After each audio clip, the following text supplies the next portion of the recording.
अस्सलाम वालेकुम स्टूडेंट्स। अभी हम इंशाल्लाह जनरल पिगमेंटेशन पढ़ेंगे। ठीक है, ये हमारे पास कि ये सेकंड पार्ट्स हैं जो कि हमने पोर नंबर चैप्टर हेल्थ असेसमेंट में शुरू किया था।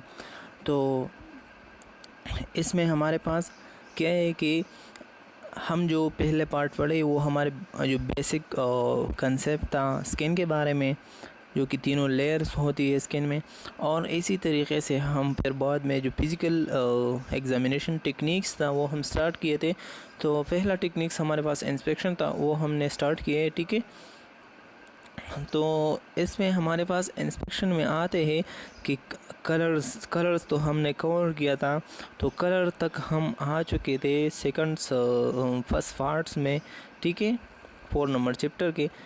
तो अभी हम सेकंड पार्ट पढ़ेंगे। तो जनरल पिगमेंटेशन क्या है? ठीक है, तो हमारे पास general pigmentation is a skin colour due to the amount of melanin. ठीक है, तो हमने पहले भी पढ़ा था कि पिगमेंटेशन हमारे पास मेलानिन की प्रोडक्शन से होती है। मीन जो डार्कनेस होती है या वाइटनेस होती है तो उनको हम पिगमेंटेशन कहते हैं। ठीक है, general pigmentation is darker in sun expose area. जब एक्सपोज होती है स्किन को किया कि सन को, तो फिर वो क्या हो जाती है, वो डार्कर एरिया हो जाती है जो जनरल पिगमेंटेशन होती है, मीन ऑल बॉडी पे होती है। फिर हमारे पास होते हैं कि डार्क साइनिश people normally have area of lighter pigmentation on the palm, nail, beard and lips। ठीक है, तो ये कुछ ख़ास जगह होती है जिस जगह पे हमारे पास नॉर्मल जो है लाइटर पिगमेंटेशन हो जाती है। वो अगर सन में भी एक्सपोज हो जाए लेकिन उसकी जो कलर होती है वो चेंज नहीं होते। उसकी एग्जांपल हमारे पास पाम होते हैं, जो हैंड्स के जो पाम्स होते हैं। ठीक है, जो फ्रंट साइड के होते हैं। और इसकी तरह नेल्स होते हैं और नेल बेड होते हैं। ठीक है, और इसी तरीके से लिप्स होते हैं। तो ये इस चीज़ों के हमारे पास क्या है कि कलर चेंज नहीं होती। ठीक है, फिर हमारे पास क्या है कि हाइपो पिगमेंटेशन। तो हाइपो पिगमेंटेशन क्या है? हाइपो पिगमेंटेशन अगर इस टर्मिनोलॉजी को हम देख ले तो हाइपो पिगमेंटेशन क्या है? जब लो अमाउंट प्रोडक्शन आप के पिगमेंटेशन हो जाए, मीन मेलानिन की जब कम मकदार में प्रोडक्शन हो जाती है, तो इसी वजह से कौन कौन से जो है कंसिक्वेंस आ सकती है, मीन जो मसाइल होती है या इसी तरीके से वो आ सकती है। तो hypopigmentation decrease in the melanin of the skins resulting in a loss of pigmentation may be caused by the fungal infection, eczema or vitiligo condition characterized by destruction of the melanocyte resulting in a white package। ठीक है, तो अगर society में देखा होगा कि बाज़ लोग ऐसे होते हैं कि उसकी स्किन जो होती है वो हमारे पास वाइटिश कलर सा होता है। वो कुछ ऐसे होते हैं कि वाइट जो है पैचेस बनाया हुआ है। ठीक है, तो ये सब हमारे पास वो बता रही है कि जब मेलानिन की डिक्रीज़ हो जाती है तो उसी वजह से उसकी जो या तो वो फंगल इन्फेक्शन से हो जाती है। ये भी आप याद रखें एमसीक्यूज़ के लिए कि हाइपोपिगमेंटेशन हमारे पास किस वजह से हो सकती है। तो ये हमारे पास हो सकती है हाइपोपिगमेंटेशन की वजह से। ठीक है, तो फिर अब इसी तरीक़े से एचिंग से भी हो सकती है। और विटिलिगो भी एक हमारे पास कंडीशन होती है जो कि एक पर्सन की जो मेलानोसाइट सेल होती है तो वो डिस्ट्रक्ट हो जाती है। इसने बताया कि ये मेलानोसाइट सेल जो है वो जब डिस्ट्रक्शन हो जाती है तो उससे भी विटिलिगो बन जाती है। विटिलिगो तो आप इस पिक्चर में देख लें। ठीक है, तो ये तो हमारे पास क्या है, ये हमारे पास वाइट पैचेस सा उसकी स्किन जो है वो उस पर बनाया हुआ है। ठीक है, तो ये आप देख लें। ठीक है, समझ गए। फिर हमारे पास हाइपर पिगमेंटेशन की वजह से कौन कौन सी चीज़ें आ सकती है? तो जब हाई हो जाती है मेलानिन की production as an increase in the melanin of the skin resulting in increase pigmentation. ठीक है, तो फिर उसकी जो पिगमेंटेशन होती है वो ठीक है, तो जब इंक्रीज़ होती है पिगमेंटेशन के तो उससे क्या हो जाती है, may occur after disease or injury to the skin. ठीक है, तो डिज़ीज़ के बाद और इस तरह इंजरी के बाद वो हो सकती है कि उसकी जो मेलानिन है वो ज़्यादा प्रोडक्शन हो जाए। तो पोस्ट इम्प्लामेशन जब हो जाती है तो इसकी बाद जो है वो भी हाइपर पिगमेंटेशन की चांसेस होती है। या आफ्टर सन इंजरी कोई भी उसकी जो है सन्स मतलब अल्ट्रावायलेट्स ये रेज से कोई भी इंजरी काज हो जाती है, तो इसी वजह से भी हाइपर पिगमेंटेशन अगर हो सकती है। Or a result of aging, और जब एक पर्सन एजिंग साइड पे चला जाता है ना, मीन जो उसकी एज होती है वो कम होते जाती है, ठीक है। सॉरी एज जो है मतलब अगर आप देख ले तो एज बढ़ती जाती है, लेकिन उसकी जो ज़िंदगी थी वो ख़त्म होना शुरू हो जाती है, ठीक है।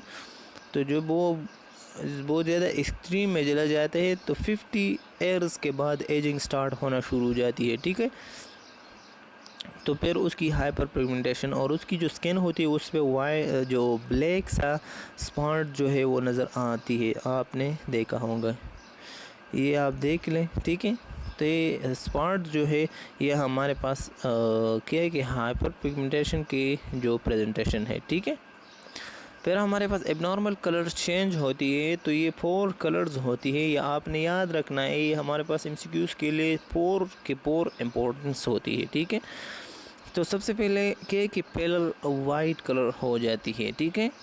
फिर हमारे पास एरिथीमिया हो जाती है, मीन रेडनेस अकर हो जाती है।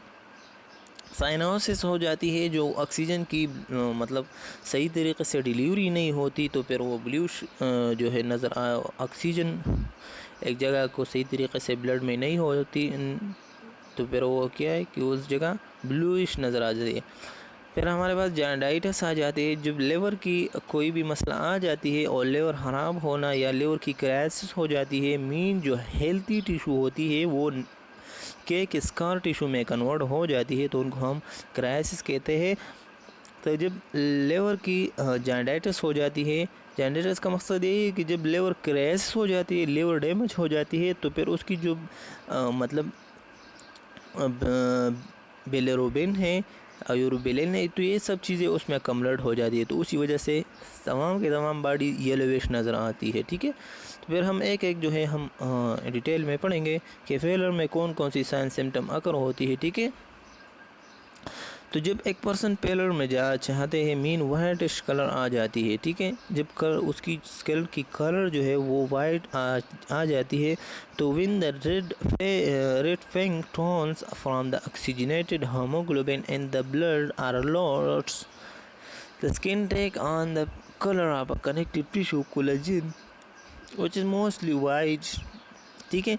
तो जब उसको क्या हुए कि ऑक्सीजन हेमोग्लोबिन क्या करवाते हैं, ऑक्सीजन कैरी करवाते हैं, जब ब्लड के लॉस्ट हो जाती है उससे ये चीज़ें लॉस्ट हो जाती है, मीन ऑक्सीजनेशन को या ऑक्सीजन को ट्रांसपोर्ट उससे लॉस्ट हो जाती है, तो उसकी वजह से ये होती है।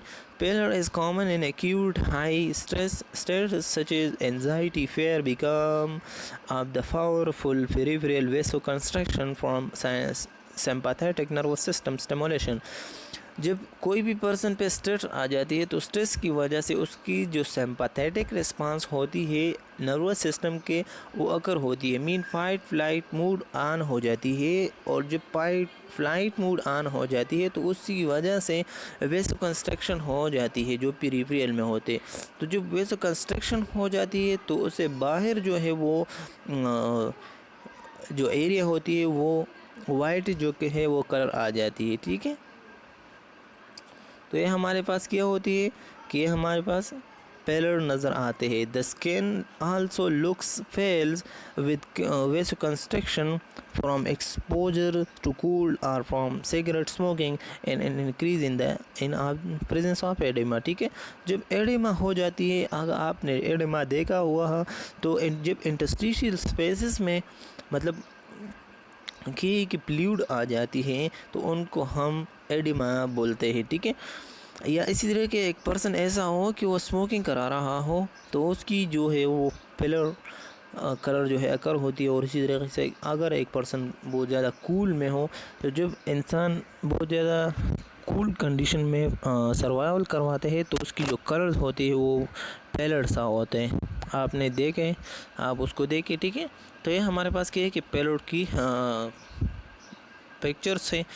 तो इससे आपने आपको जो कंसेप्ट है वो क्लियर करवाए, ठीक है। क्योंकि ये हीमोग्लोबिन की मसला हो जाती है कि हीमोग्लोबिन जो ऑक्सीजनेट हो जाती है तो इसकी क्या हो जाती है कि वाइट कलर हो जाती है, ठीक है। फिर हमारे पास क्या है कि एरिथीमिया हो जाती है। तो एरिथीमिया आप देखे होंगे कि जब रेडनेस आ जाती है तो रेडनेस किस वजह से आती है, तो ये हमारे पास तो intense redness of the skin is from excess blood in the dilated superficial capillaries, ठीक है। जब कैपिलरीज में जो सुपरफिशियल कैपिलरीज होते हैं वो डायलेट हो, जब वो डायलेट हो जाती है तो उसमें एक्सेस ब्लड जो है वो आ जाती है। तो उस एक्सेस ब्लड की वजह से उसमें क्या हो कि रेडनेस जो है अकर होती है।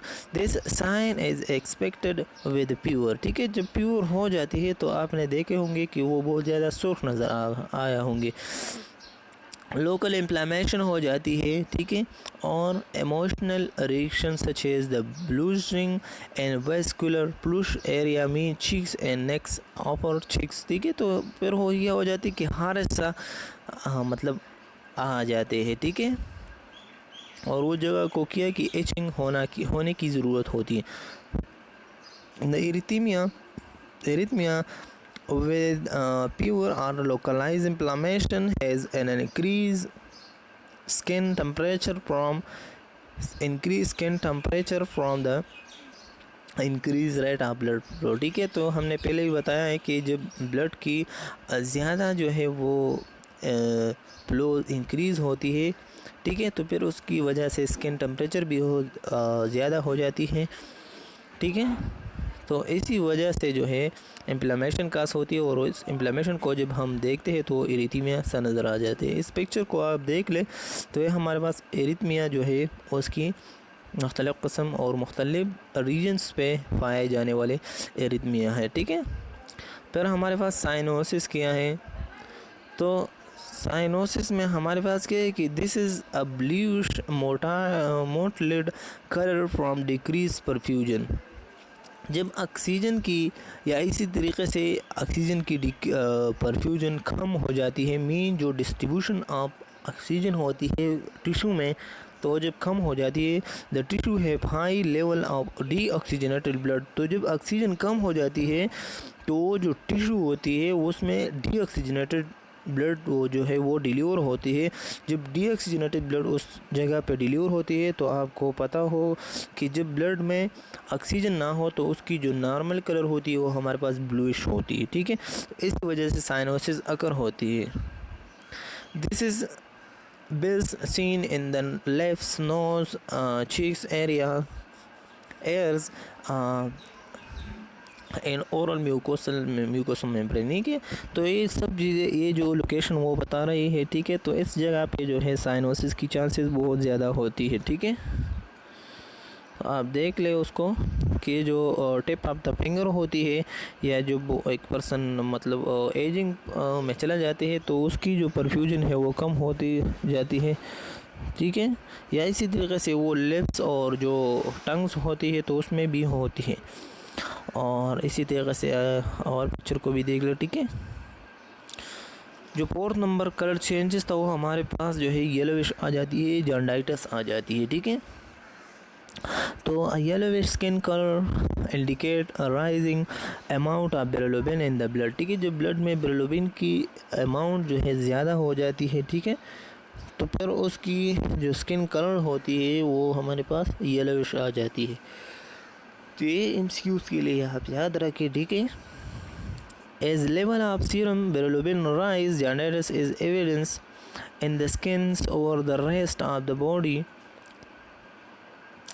This is best assess in the direct natural day light, ठीक है। तो ये हमारे पास क्या है कि जब ब्लड की सीरम में मीन सीरम क्या है कि ब्लड में कोई भी बिलिरुबिन की जो अमाउंट होती है वो राइज हो जाती है। और वो किस वजह से हमने पहले भी बताया कि जब लेवर की क्या है कि लेवर डिस्फंक्शन हो जाती है, बिलिरुबिन जो है वो कौन प्रोड्यूस करवाते हैं, वो हमारे पास लेवर प्रोड्यूस करवाते हैं। जब लेवर में कोई भी क्राइसिस वगैरह या फाइब्रोसिस वगैरह आ जाते हैं तो उसकी वजह से हमारे पास ये जो जॉन्डिस है वो अकर होती है, ठीक है। और ये जब हम असेस करते हैं ना तो डायरेक्टली जो है नेचुरल डे लाइट में हम असेस कर लेते हैं। तो ये भी एमसीक्यूज़ के लिए आप याद रखें कि जो जॉन्डिस होते हैं तो उसके लिए कोई भी आर्टिफिशियल मतलब लाइट पे हम देखते हैं या और टार्च वगैरह से हम देखते हैं या मतलब डेली लाइट जो नेचुरल लाइट होते हैं इससे देखते, तो ये एमसीक्यूज़ बन जाती है, ठीक है। इसको आप क्या कि याद रखें। तो इसको देखो कि हमारे पास कि जॉन्डिस से एक नॉर्मल है और जो दूसरा पर्सन है वो हमारे पास जॉन्डिस है, ठीक है। उसको देख लें और इसी तरीके से इसको भी देख लें कि हमारे पास एक वाइटिश सा नज़र आते हैं और दूसरा जो है वो सुर्ख सा नज़र आ जाते हैं। और जब इसको देख लें, ठीक है, इस पिक्चर को भी देख लें, फिर हमारे पास जो पाल्पेशन टेक्निक्स होते हैं मीन ये भी हमारे पास क्या है कि जो सेकंड टेक्निक्स होती है हमने इंस्पेक्शन क्या है कि ख़त्म की है, ठीक है, और ये पाल्पेशन स्टार्ट है। तो टेम्परेचर हो सकती है, हम पाल्पेशन में टेम्परेचर चेक करते हैं, उसकी जो मॉइस्चरिटी है, उसकी स्किन की जो मॉइस्चरिटी है, उसकी टेक्सचर होती है, उसकी स्किन की जो इंटीग्रिटी मीन इलास्टिसिटी होती है, तो उसको देखेंगे। थिकनेस को देखेंगे कि उसकी जिस जगह पे हाइपो थिकनेस है या हाइपर थिकनेस एनी, ठीक है। तो हमारे पास इसको देखना है, एडिमा देखना है। एज अ नर्स आपने किस चीज़ जगह को देखना है, एडिमा को देखना है जब आप पाल्पेट करो। मोबिलिटी देखना है कि उसकी जो कोई भी लीशंस हो या इस तरीके से पस अकोमोलेटेड, ठीक है। तो हमारे पास टर्गर होती है कि उसकी जो वाटर्स की कंटेंट्स होती है उसको देखना होता है।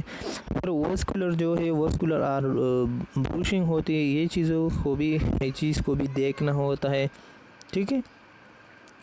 तो ये सब हम एक एक पढ़ेंगे, ठीक है। तो टेम्परेचर किसी तरीके से, तो टेम्परेचर अगर हम टेम्परेचर को देख ले तो palpate the skin, it should be warm and the temperature should be equal bilaterally. Warm suggests normal circulatory status. Hand and feet may be slightly colder in a colder environments, ठीक है। तो अगर आप palpate करते हैं, ठीक है, तो आपने कि बायलेटरी दिल देखना है। बायलेटरी का मकसद यही है कि आप बायलेटरी हम उस मतलब वो एनिमल हो या ह्यूमन हो, कोई भी चीज़ हो, लेकिन उसकी जो बायलेटरी, ठीक है, बायलेटरली वो उसको हम कहते हैं कि अगर एक पर्सन हो ऐसे तरीके से, ठीक है, और वो क्या हो, वो दोनों साइड जब हम उनको जो सेपरेट करवाते हैं और वो एक लाइन पे दोनों साइड पे इक्वल डिवाइड होते हैं, तो उनको हम बायलेटरली इक्वल कहते हैं। फॉर एग्जांपल उसकी एक एयर ऐसा तरीके से इस साइड पे है और एक इस साइड पे है, एक आईज इस साइड पे है और एक आईज इस साइड पे, एक हैंड इस साइड पे है और एक हैंड इस साइड पे है, ठीक है। तो ये सब चीज़ें जब इसी तरीके से इक्वल डिस्ट्रीब्यूट हो, डिवाइड हो, तो उनको हम बायलेटरल। तो हम पहले राइट साइड की जो पेस होती है उस पे हाथ रखना है, फिर राइट साइड के पेस पे हाथ रखना है, ठीक है। तो दोनों जो है वो की टेम्परेचर चेक करना है। फिर उसकी हाइपोथर्मिया होती है और हाइपरथर्मिया होती है। तो ये भी टर्मिनोलॉजी है, इसकी जो मैकेनिज़्म होती है ये हमारे पास यही है कि hypothermia generalized coolness may be induced, such as in hypothermia used for a surgery and high fever, ठीक है। जब कोई भी हम एक प्रोसीजर परफॉर्म करते हैं, मीन सर्जरी परफॉर्म जब करते हैं, तो उसमें हम उस रीजन्स को, उस रूम्स को, जो सर्जरी रूम होती है वो हम कूल रखते हैं। उसका रीज़न्स क्या होते हैं, तो रीज़न उसका यही होती है कि उससे लाजिम तो ब्लीड वगैरह तो होती है, और जो ब्लीड होती है उसको क्लॉट करने के लिए लो टेम्परेचर होना चाहिए। जब वो लो टेम्परेचर को एक्सपोज होती है तो डायरेक्टली वो कूल हो जाती है और स्टिक हो जाती है उस रीजन पे, ठीक है। तो इसका रीज़न यही है कि सर्जरी रूम में हम हाइपोथर्मिया हाइपिक जो टेम्परेचर होती है वो लो इसी वजह से रखते हैं। Localise coolness as expected with an immobilized extremity as when a limbs it is caused or with an intravenous infusion, ठीक है। तो फिर हम क्या करें कि उसकी जो लोकलाइज कूलनेस होती है एक्सट्रीमिटी में, ठीक है, तो उसकी इंट्रावीनियस इन्फ्यूजन्स भी हम उनको क्या कि लगाना पड़ता है, ठीक है। General hypothermia accompanied central circulatory disturbance such as with shocks, ठीक है। जब जनरल हाइपोथर्मिया हो जाती है मतलब ऑल बॉडी में, ठीक है, तो उससे जो सेंट्रल सर्कुलेशन होती है वो शॉक में चले जाने की चांसेस हो सकती है, क्योंकि जब ब्लड क्लॉट होना शुरू हो जाती है तो फिर उसकी फ्लो तो नहीं होती, जब फ्लो नहीं होती तो इसी वजह से उस की हेमरेज वगैरह ये हो जाती है, या हेमरेज हो जाती है या क्लॉट बन जाती है, ठीक है, और वो रप्चर हो जाती है। लोकलाइज हाइपोथर्मिया अकर इन अ पेरिफेरल आर्टेरियल इनसफिशिएंसी, अगर एक लोकेशन पे फॉर एग्जांपल वो क्या है कि ब्लॉक हो जाती है तो उसकी जो पेरिफेरल आर्टरी जो होती है तो उनको सप्लाई ब्लड की सही तरीके से उस टेम्परेचर की कमी की वजह से हो जाती है, ठीक है। फिर हमारे पास हाइपरथर्मिया होती है, तो हाइपरथर्मिया की generalise hyperthermia occur with an increase metabolic rate such as an fever और आफ्टर हैविंग हेवी एक्सरसाइज, ठीक है। जब एक पर्सन हाइपरथर्मिया में चले जाते हैं तो उसका एक रीज़न यही होता है कि जब वो हैवी एक्सरसाइज करवाते, जब हैवी एक्सरसाइज करवाते हैं तो हाई मेटाबॉलिक रेट होते हैं, और जब हाई मेटाबॉलिक रेट होती है तो उसी वजह से हीट प्रोडक्शन जो है ज़्यादा हो जाती है। A localised area feel hyperthermic with trauma infection and skin burn, आपने देखा होगा जब कोई भी ट्रामा वगैरह या इन्फेक्शन या इस तरीक़े से कोई बर्न रीजन जो है जब उस पे हाथ रख देते हैं तो उसमें आपको हीट जो है वो फील होने शुरू हो जाती है। इसका रीज़न से यही है कि इस जगह पे जो मेटाबॉलिक रेट होती है वो इंक्रीज़ होती है और उस जगह की हीलिंग के लिए वो मेटाबॉलिक रेट इंक्रीज़ शुरू हो जाती है, ठीक है। तो ये तो हमारे पास क्या है कि अल्लाह की बहुत बड़ी मेहरबानी है, ठीक है, क्योंकि अगर इस कुरान की एक आयत ये है कि फ़बिअय्यि आलाइ रब्बिकुमा तुकज़्ज़िबान, ठीक है, तुम अल्लाह की कौन कौन से नेमतों को जुटलाओगे, तो आपने क्या करना है कि अल्लाह को हर हाल में राज़ी रखना है, ठीक है। बस इस बात की ख्याल रखें कि आपकी कोई भी क्या है कि बस इस बात से आप क्या यरा कर ले कि कोई आपके ऊपर जो है शिकायत ना करे अल्लाह को, ठीक है। हाइपरथायराइडिज्म, जब हाइपरथायराइडिज्म हो जाती है तो उसकी इसी वजह से होती है किस चीज़, हमारे पास मेटाबॉलिज्म ज़्यादा हो जाती है, मेटाबॉलिक रेट इंक्रीज़ होती है, हाइपरथर्मिया हो जाती है, ठीक है।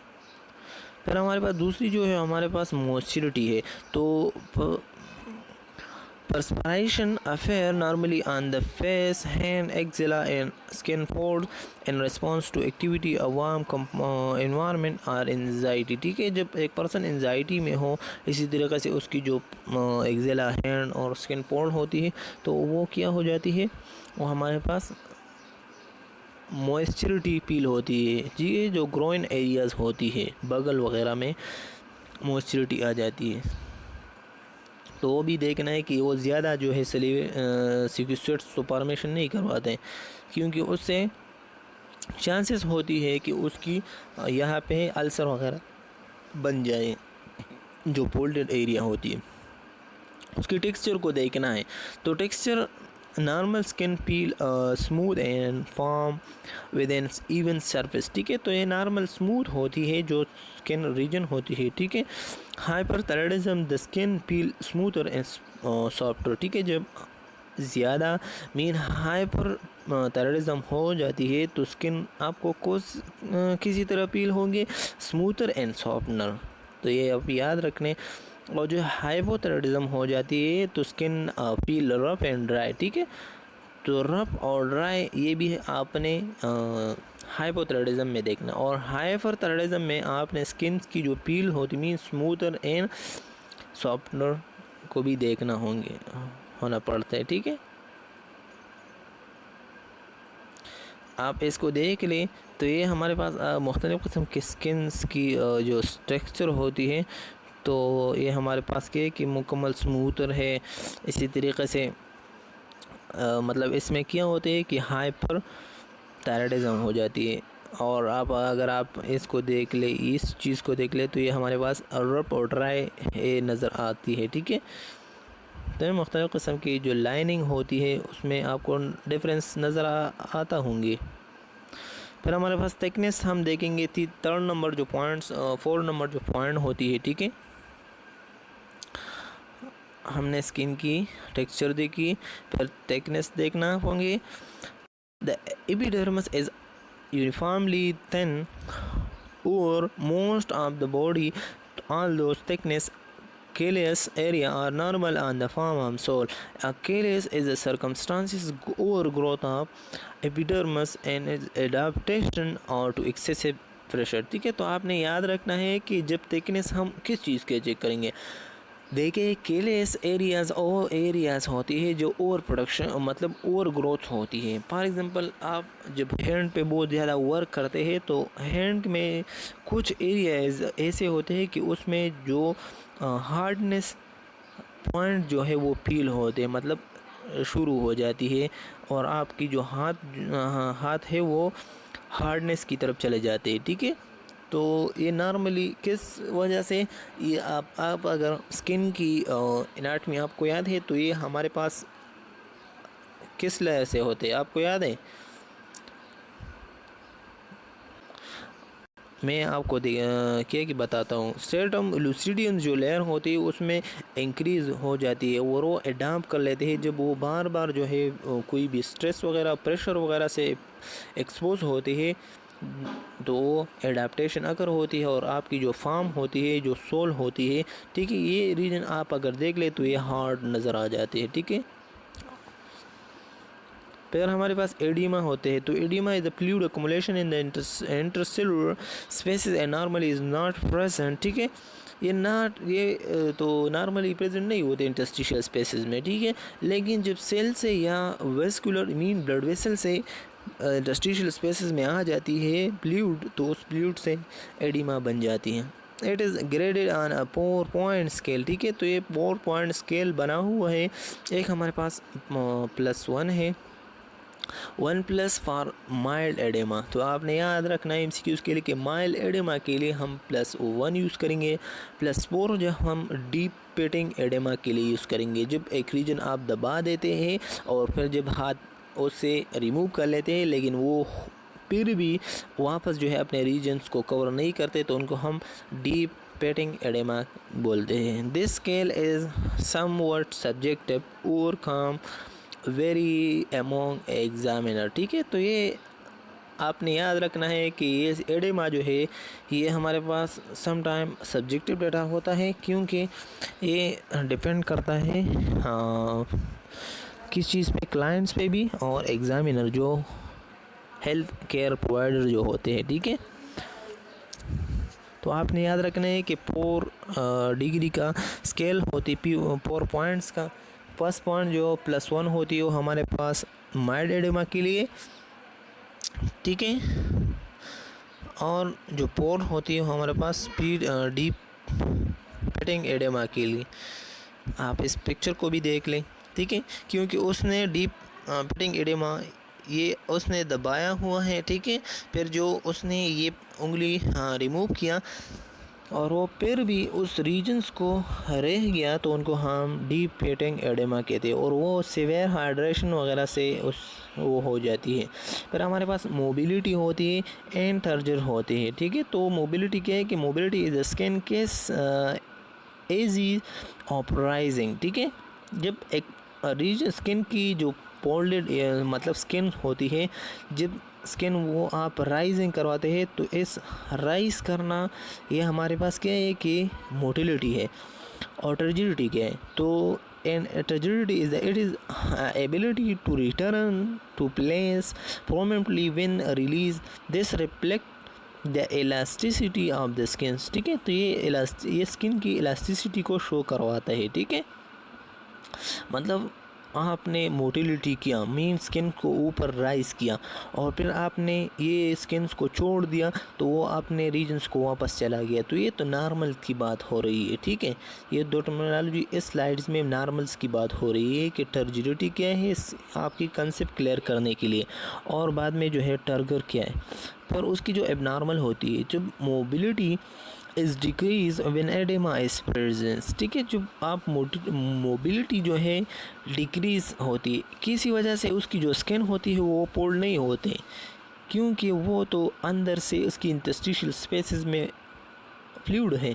तो एडेमा जब डिक्रीज होते हैं मतलब, ठीक है, मतलब एडेमा जब प्रेजेंट होती है तो उसकी मोटिलिटी कम होती है। तो ये एमसीक्यूज़ के लिए याद रखें कि जिस जगह पे एडेमा मौजूद हो तो उसमें मोबिलिटी जो है वो नहीं होती। Poor turgor is evidence in A severe hydration, तो ये भी आपने एमसीक्यूज़ के लिए याद रखें कि सिवियर जो क्या होती है कि टर्जिडिटी होती है, टर्गर होती है। जो पुअर टर्गर होती है मीन एक रीजन अगर आप दबा ले या कोई ऊपर कर ले और वो अपनी जगह पे वापस जल्दी नहीं जाता, तो उनको हम टर्जर कहते हैं। और उसका रीज़न्स क्या है, किस वजह से होती है, डिहाइड्रेशन से होती है। ठीक है, जब वाटर लॉस हो जाती है, या एक्सट्रीम वेट लॉस की वजह से भी हो सकती है। ठीक है, और the pinch skin recedes slowly or tents and stand itself. ठीक है, और वो खुद अपनी उस जगह जो वो अपने ऊपर किया था वो उस जगह पे रह जाते हैं। इस पिक्चर को भी देख लें। ठीक है, कि उसने किया हुआ है कि उसने पिच किया है, मीन उसकी टर्गर, उसने मोबिलिटी, ये हमारे पास सिर्फ और सिर्फ मोबिलिटी की है कि उसने स्किन किया हुआ है कि ऐसा फोल्ड्स किया हुआ है। ठीक है, और इसी तरीके से हमारे पास टर्गर है कि उसने टर्गर को चेक किया है तो वो टर्गर जो है वो पील नहीं हो रही, क्योंकि वापस अपने रीजन में जल्दी नहीं चला गया। ठीक है, तो इसको भी देख ले, ये हमारे पास मुख्तलिफ़ किस्म के पिक्चर्स हैं। फिर बाद में जो लास्ट होती है वो हमारे पास क्या है कि वेस्कुलरिटी है और ब्रूशन होती है। ठीक है, तो ब्रूशंस क्या है, when of small blood vessels under the skin tear or rupture due to pump or falls blood leak into the tissue under the skin। जब स्किन्स के नीचे ब्लड वेसल रप्चर हो जाती है और उससे ब्लीड होना शुरू हो जाती है तो उसको हम ब्रूइस कहते हैं। आप इसको याद रखें। ठीक है, ये बेसिक और कंसेप्चुअल टर्मिनोलॉजी है, ये बार बार आप लोगों को आती जाती है। Tertiary snails angiomatosis are a small, smooth, slightly raised branches, bright red clots. They commonly appear on the trunk in the adult older 30 years of age. They normally increase in size and number and age and are not significant। उसकी कोई भी क्या है कि पैदा नहीं होते, लेकिन उसकी जो साइज़ होती है वो आहिस्ता आहिस्ता बढ़ती जाती है। ठीक है, एज के साथ साथ।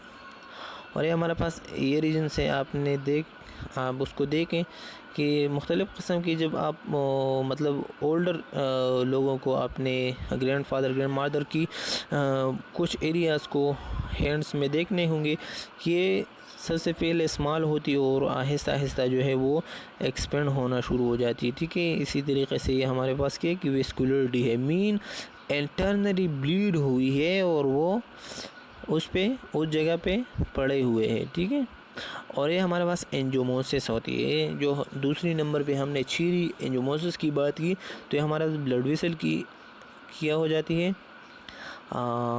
अकमुलेटर हो जाती है। देखें, angiomas are small smooth slightly raise bright red clot commonly appear in trunk and. ठीक है, तो ये जब एज के साथ साथ ये चीज़ें जो है आती जाती है। ठीक है, और उसका मेन मकसद ये है कि ये स्मॉल स्मॉल जो है ब्लड वेसल ऊपर होना शुरू हो जाती है। ठीक है, तो ये आपने याद रखना है। ठीक, तो ये था हमारे पास सेकंड पार्ट्स और वो कंप्लीट हुआ। ठीक है, तो इंशाल्लाह आप अगर केम्यू नर्सिंग लेक्चर अहमद पे नहीं हो तो सब्सक्राइब कीजिए और लाइक कीजिए, हमारे लिए मोटिवेशन होती है। ठीक है, और थर्ड पार्ट्स के लिए आप जो है केम्यू नर्सिंग लेक्चर पे विज़िट कर ले और प्लेलिस्ट में वो पड़ा हुआ है। ठीक है, इंशाल्लाह। खुदा हाफिज़।